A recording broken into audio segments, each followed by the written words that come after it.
If you've been suffering with sciatica and you're wondering what you should do, today I want to take you through one thing that's been really helpful for many people at home. Now I gotta warn you on this though. It's not for everyone, and sciatica can be really complicated. I just did a video a few weeks ago on how the sciatic nerve can become complicated. I'm going to provide you with a link up here in the 3 routes that it can travel. Now, for the sciatic nerve, there's a few ways that we can wind up trying to relax it at home. But once again, if these don't help, you need to get to a corrective chiropractor who can figure out and diagnose the problem and outline a corrective process so that you can get back to being you and living the life that you want.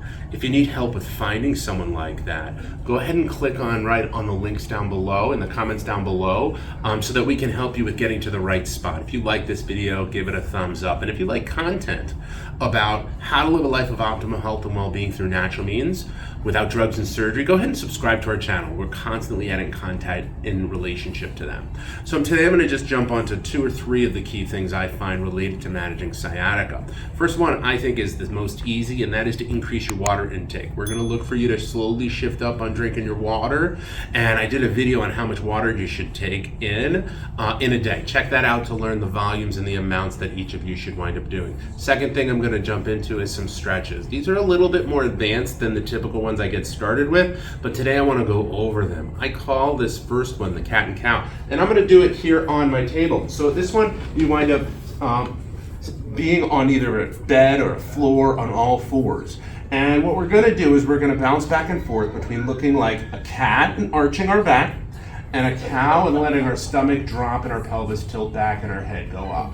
We're going to just go nice and slow as long as this is painless to help create some mobility in the lumbar spine, pelvis, and all the way down to the glutes. You're going to do this 10 times each way to get that spine moving and to begin to create some mobility within the hips and pelvis. You'll feel it opening up.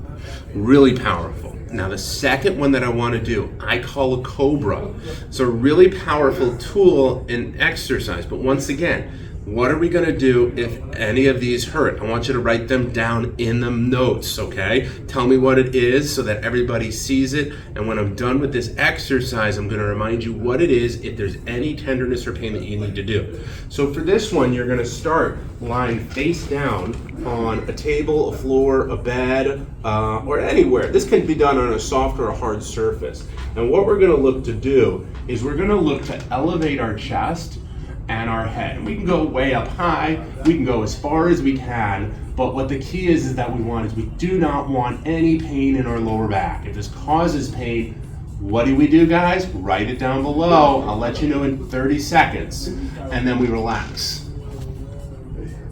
We then push ourselves up again, and we'll look to hold this for 5 seconds, and then we relax. You're gonna wanna do this 10 times to wind up helping to open up some of the discs in your lower back, get those nerves out to your legs.